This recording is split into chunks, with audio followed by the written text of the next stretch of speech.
17 de enero, ¿sabías qué? Bueno, voy a ir mostrando de a poco, ¿eh? Ahí mostré algo. El 17 de enero nacen el mismo día, el mismo año, dos grandes músicos. Mick Taylor, acá. No hay muchas fotos de Mick Taylor con los Rolling. Bueno, hay mucha bibliografía, obvio, no descubro la pólvora. Pero por ahí es más complicado encontrar que tuvo un paso muy corto, pero para los fanáticos Stones, para los Stones de ley, por así decirlo, yo no lo soy, por eso aclaro, me encantan los Rolling, pero no soy un fanático. Fue la etapa de oro de los Rolling con la presencia justamente de Mick Taylor, un guitarrista súper virtuoso que de hecho contaban las malas lenguas que Keith Richards estaba celoso, que trataba de como ningunearlo. Bueno, como digo, los fanáticos de los Stones lo sabrán, pero gran músico. Nació en Gran Bretaña, en Paraná, acá cerquita de la ciudad de Santa Fe, el mismo día, 17 de enero de 1949, está cumpliendo 77 años, Mick Taylor y el señor Carlos Alberto el Indio Solari. Acá está inconfundible. Bueno, del Indio sí hay banderas, tatuajes, es un rostro hiper conocido, pero yo quería mostrar, y acá fíjense que aparecen los Rollings, pero está Ronnie Wood, no aparece Mick Taylor. Este libro muy bueno de Andrés Cassioli, ilustrado por Andrés Cassioli, el responsable de los dibujos magníficos de la revista Humor, que es un libro, bueno, El fabuloso mundo del rock. Acá está justamente el Indio Solari, que hoy está cumpliendo 77 años. Bueno, los ricoteros que como los Stones se cuentan por millones, están de festejos. Tal vez, bueno, con el Indio sí, toda la cofradía ricotera. Tal vez con Mick Taylor los fanáticos más acérrimos de los Stones, me imagino el amigo Hugo Tredici o Fito Cortés Zavala, que son amigos, grandes amigos, melómanos y fanáticos de los Stones, seguramente estarán de festejo por Mick Taylor. Y a su vez, un 17 de enero de 2001, con este título, a la pipeta, Jason Newsted se fue de Metallica. ¿Y ahora qué pasa, Nos enterábamos, bueno, esta es revista Madhouse de febrero del 2001, pero el 17 de enero de 2001 publicaba oficialmente a través de las redes, me imagino, no existía Facebook, Instagram, X o como se pronuncie, me imagino que a través de mails, no sé, cartas, Jason Newsted anunciaba su alejamiento de Metallica y quedaban todos sorprendidos. Bueno, hay muchas cosas que unen a estos tres grandes músicos, las voy a ir detallando. Vamos a dejarlo el Indio para el último, que es el más conocido, obvio. Bueno, Mick Taylor acá, en un homenaje del año 2011, que se le hizo a Ian Stewart, que fue parte importante también de los Rolling, sino bien no de la formación oficial, pero que fue muy importante, y acá un tributo, aparece Mick Taylor. Y él es un guitarrista virtuoso desde muy niño, fue un amante de la guitarra, un excelso guitarrista, como decía. Y a los 15 años de caradura en un show de John Mayall y sus Blues Breaker, estoy trabado, se presentó ahí en el escenario, empezó a tocar y dejó sorprendidos a todos, y ahí John Mayall lo lleva para su banda. Y con 20 años debutan los Stones, porque era el más chico de los Stones, que eran clase 42, 43, 44, por ahí. Mick Taylor, clase 1949, clase 49. Cuando se va, cuando lo expulsan a Brian Jones, que fue el mentor de los Rolling, el que para mí armó todo, y que le dio un toque más experimental, cuando es echado de la banda y que al tiempito nomás fallece en circunstancias que nunca se terminaron de aclarar, y ante la falta de un guitarrista ahí aparece John Mayall y le dice: che, acá hay un pibe que toca muy bien. Mick Taylor, lo llaman los Stones, quedaron fascinados y forma parte poquito tiempo, fue del 69 hasta el año 74 que se va, pero para muchos, para los Stones de ley, es como la etapa dorada, porque graba Let It Bleed, llega a grabar Let It Bleed, Sticky Fingers, Exile on Main Street, Goat's Head Soap, qué buen nombre, sopa de cabeza de cabra, y alguito It's Only Rock and Roll. Y ahí ya cuenta la leyenda que Keith Richards estaba muy celoso, mientras mi perro acá me va moviendo un poco la cámara y la muevo, que estaba bastante celoso del virtuosismo de Mick Taylor y lo empezó como a ningunear y bueno, se termina yendo y aduce justamente no sentirse realmente integrado por la banda, como que nunca llegó a formar parte real de los Stones y ahí se va Mick Taylor y bueno, ya sabemos, entra Ronnie Wood y bueno, Ronnie Wood hace medio siglo que están los Stones. Y acá viene también el caso de Jason Newsted, un bajista en este caso, bueno, recontra conocido, sobre todo para los fanáticos de Metallica, del thrash metal o del rock pesado, lo que quieran.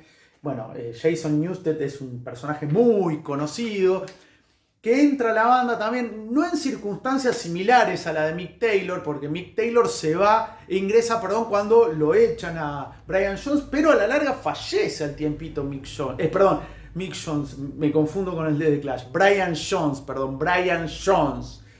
se va Brian Jones o lo van, y ahí ingresa. En el caso de Jason Newsted, él ingresa por Cliff Burton, que fallece, como todos sabemos, en esa gira escandinava. Fue un golpe obviamente tremendo para la familia Metallica, y justo cuando Metallica ya está convirtiéndose en un gran fenómeno que se termina de consolidar como fenómeno mundial, que lo escucha desde la abuela hasta el pibito de la guardería con el álbum negro, obviamente.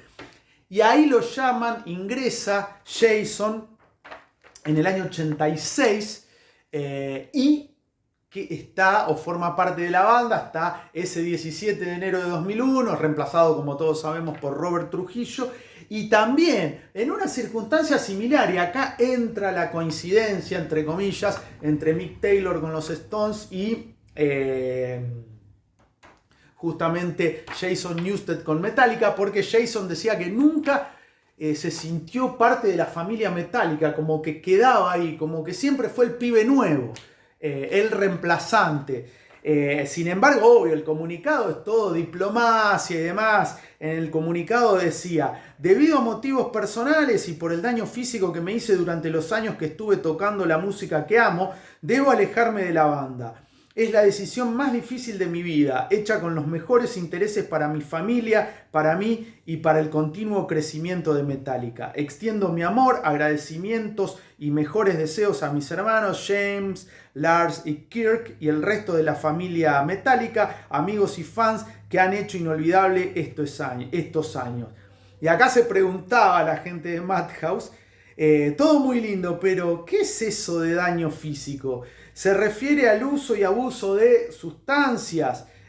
¿A qué se refiere? Bueno, en ese momento es como que quedó rara la situación, porque decía, está en la banda más convocante, o sea, Metallica ya era mainstream absoluto, y se va así supuestamente de la noche a la mañana o de la mañana a la noche, y quedan ahí esos puntitos suspensivos.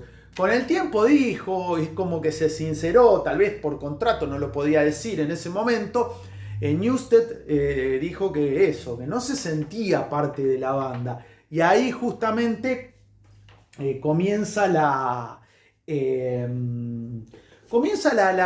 conocerse un poquito más la verdad. Todo el chusmerío, el conventillo, y bueno, es lo que pasó. Pero hay ahí un punto de conexión con Mick Taylor, que se va de los Stones por no sentirse parte de la familia Stone. Bueno, acá hay un libro de Diego Perry, República Stone, que lo tengo ahí atrás, que está muy bueno. Hay muchísima bibliografía de los Stones, pero este está muy bueno. Había uno también que por ahí lo tengo, los Rolling Stones en Cuba, Bueno, ahí estoy viendo, no lo tengo acá a mano. Creo que es este, sí, acá.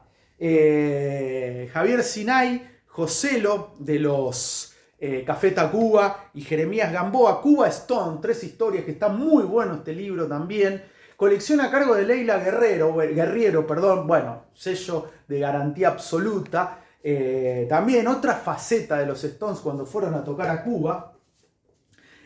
Bueno, 100 veces Stone, historias argentinas de sus majestades satánicas, José Bellas y Fernando García. Bueno, de fotos también, que como decía, no hay muchas de Mick Taylor, pero imágenes de Rolling Stones, es muy bueno este libro, sobre todo para los fanáticos de la fotografía, van a encontrar de todo y también hay mucha data que es muy interesante. Yo pensé que era un libro de fotografía, ¿no? Me gustan, pero no soy muy fanático, pero tiene mucha data, así que, bueno, de los Stones, yo creo que todos algo conocemos. Y el último también, que es un personaje que acá lo muestro de vuelta en esta ilustración de Andrés Casioli, que está buenísima, el Indio Solari, que bueno, no necesita, mejor dicho, mucha presentación. Por ahí el libro más oficial, entre comillas, es el que escribió junto a Figueras, creo que es Mariano Figueras, se me va el nombre de pila, que son esas memorias, que es un libraco así que es muy bueno. Lo tuve en mis manos, me lo prestó un amigo, Alejo Echagüe, muy bueno porque es el indio en primera persona. Pero también está este que tuvo un par de reediciones, Patricio Rey y sus redonditos de ricota, Fuimos Reyes, Mariano del Mazo, Pablo Pero Antonio. Y acá, bueno, hay una definición del indio que no habló para este libro, pero una de las poquísimas que dio. Mi colaboración con Los Redondos estuvo restringida a bautizar a la banda y a componer todas las melodías y las letras de cada una de las canciones de la discografía. Una declaración bien del Indio Solari, que, como decía, nació en Paraná, y muchos decían, como pasó también con Hilda Lizarazu. Hilda Lizarazu nació en Curuzú, Coatiá, en Corrientes, y muchos decían, bueno, Curuzú, Coatiá, la infancia, estuvo 3 días. En una entrevista que le hicimos a Hilda en Peces en el Aire, decía, 3 días, el padre no me acuerdo qué profesión u oficio tenía, y nació, no digo de casualidad, pero justo estaba sentada ahí la familia, y a los pocos días de nacida se fueron para Buenos Aires. En el caso del Indio Solari también, que de hecho indio viene por el Indio Solari, el recordado jugador, que bueno, yo no lo vi jugar, lo vi como técnico de la selección de Arabia, por ejemplo, en el Mundial del 94, también fue técnico de Newell's, que lo sacó campeón en el 87-88, me corregirán los amigos leprosos, y de ahí viene el nombre, y por herencia de su hermano recae en Carlitos, como le dice la negra Poli, Carlitos, cariñosamente. Nace en Paraná, estuvo un par de días, vivió cuando era un bebé, porque el padre trabajaba en el Correo Argentino, en ese momento era el director del Correo Argentino en Paraná, y a los días, semanas, se van a La Plata y toda su vida transcurre allí, en la ciudad de las Diagonales. Pero nace en la ciudad de Paraná un 17 de enero de 1949, 77 pirulos, igual que Mick Taylor está cumpliendo. Y hay conexiones. Bueno, hablar del Indios, hablar de Los Redondos, de su carrera solista, que es, bueno, Los Redondos es la banda más convocante de la historia de la Argentina, de eso no cabe dudas. Amantes y detractores van a coincidir en eso, y el indio como solista también, shows en Olavarría, bueno, los shows que dio el indio, yo creo que hay que alquilar una ciudad para que pueda ir. Para los que no son de Argentina tal vez no entienden mucho el fenómeno, pero bueno, hay que estar acá y ver lo que significó y lo que significa Patricio Rey, sus redonditos de ricota, la iconografía de él, la cara del indio, que es también un clásico que aparece en banderas, de canchas de fútbol, en tatuajes, las frases, bueno, forma parte de la cultura argentina, forma parte del ADN argentino, Los Redondos. Bueno, No me voy a explayar en hablar de semejante personaje porque serían 15 videos para hacer, pero sí quería hacer un par de coincidencias que hay o que lo hermanan entre comillas con Mick Taylor. Acá está el Indio en la primera etapa cuando no era calvo, y acá Mick Taylor. Lo que une es algo que por ahí tal vez muchos no lo sabían, los fanáticos ricoteros obviamente lo deben saber de taquito, que el Indio Solari participó en el disco debut del Soldado, que fue bautizado así, fue un plomo de los redondos que estaba haciendo la colimba, el servicio militar obligatorio, la colimba como se le dice en la Argentina. Y el Indio participa, cosa que no le gustó mucho a la negra Poli, en el primer disco del Soldado, Tren de Fugitivos del 97, y me preguntarán, ¿y Mick Taylor qué tiene que ver con esto? Mick Taylor participó como invitado en el segundo disco del Soldado, una cosa totalmente que por ahí tal vez no se conoce mucho, pero es muy importante, porque como decía, Mick Taylor es uno de los grandes guitarristas de la historia y para muchos considerado el mejor guitarrista de los Rolling. Bueno, grabó guitarras en el segundo disco, el siguiente del que participó justamente el Indio, de Cardo y Clavel. Punto de conexión entre ambos, de unidad entre el Indio y Mick Taylor, que hoy están cumpliendo 77 años, el Soldado. ¿Lo sabrá el Soldado? Bueno, habría que preguntárselo a él. Y bueno, y este libro también que recomiendo mucho, de La Crujía, de Pablo Perantuono, que fue uno de los autores o coautor junto a Mariano del Mazo, de Patricio Rey, sus redonditos de ricota, Fuimos Reyes. Una serie de entrevistas que realizó para diferentes medios en los que trabajó y trabaja Pablo Perantuono, está muy bueno. Por ejemplo, El Perro Serrano, de Los Decadentes, que es muy interesante y no hay muchas notas al Perro Serrano, a Camila Sosa Villada, por ejemplo, Ricardo Darín, y aparece el Indio Solari, que es la figurita difícil, muy pocas entrevistas ha brindado a lo largo de su trayectoria.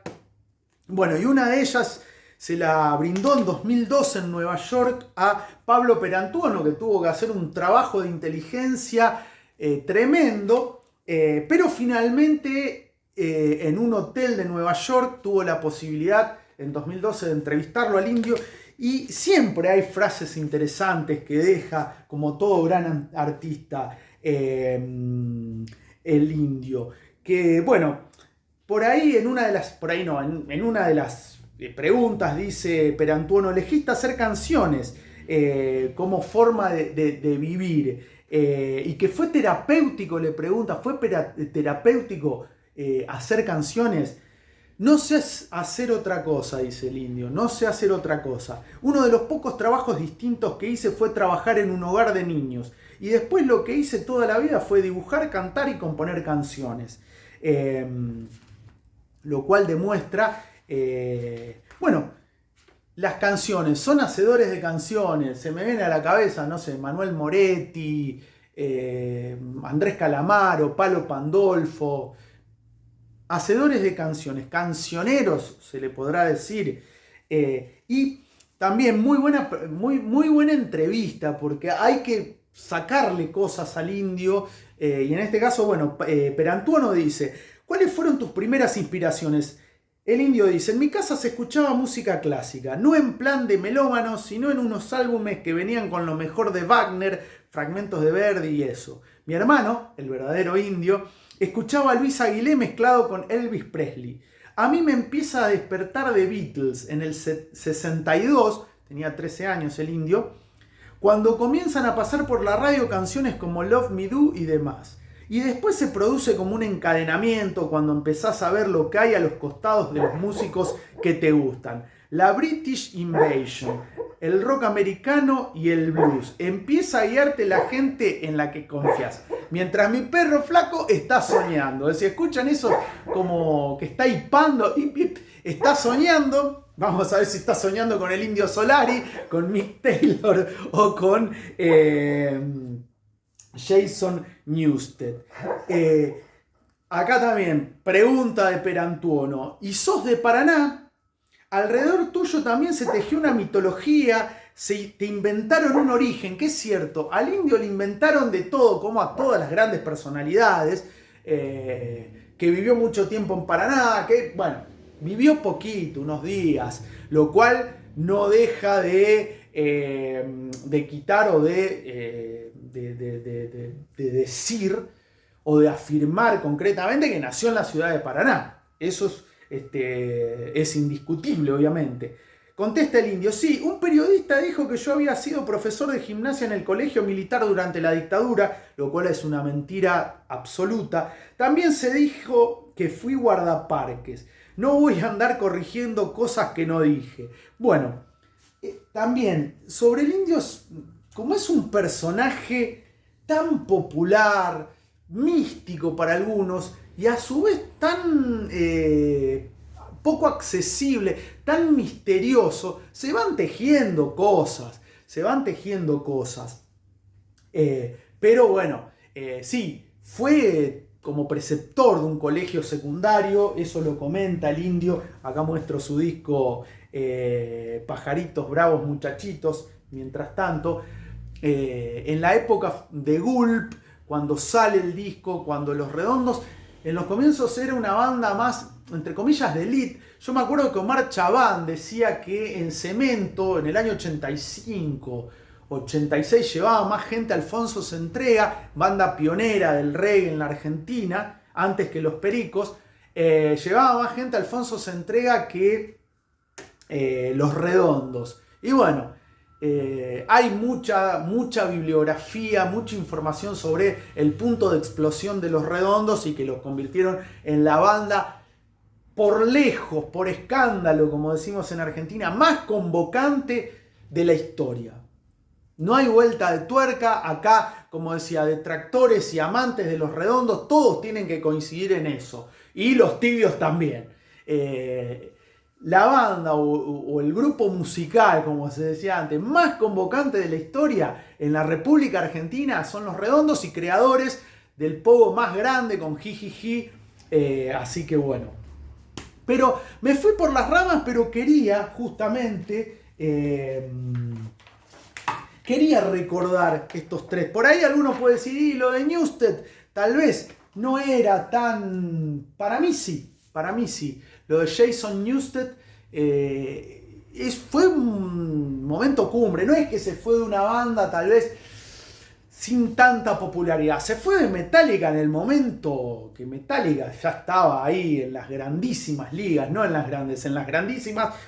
Y bueno, se da justo en el momento que cumplían años, y muestro acá el disco, el Indio Solari y también Mick Taylor. Me gustaría que me cuentes, bueno, sos fanático de Metallica, de Los Redondos, de los Stones. ¿Te gusta la época de Mick Taylor? ¿Sos de escucharla o te quedás con la primera con Brian Jones o la última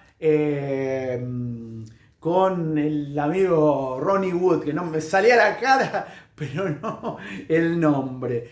¿Sos ricotero? ¿Te gustan Los Redondos?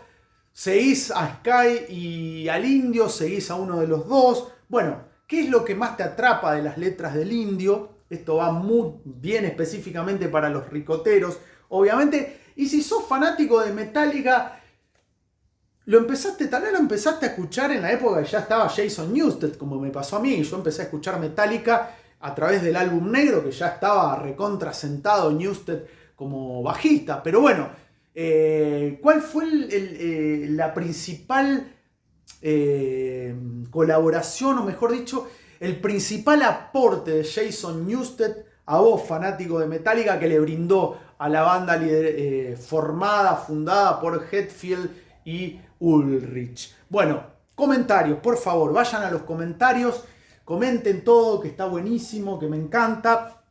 Voy a ver cómo hago para agarrar todo esto junto, creo que ahí está. Pero ¿sabías que el 17 de enero de 1949 nacían el mismo día? No sé quién nació primero, pero uno en Gran Bretaña y otro en Paraná. Mick Taylor, quien fue bajista de los Stones 5 años, un lustro, pero que dejó una huella tremenda. El Indio Solari, nada más y nada menos. Y en 2001 hace exactamente 25 años, un cuarto de siglo, se iba el señor Jason Newsted a la pipeta que se había ido, como dijo la Madhouse.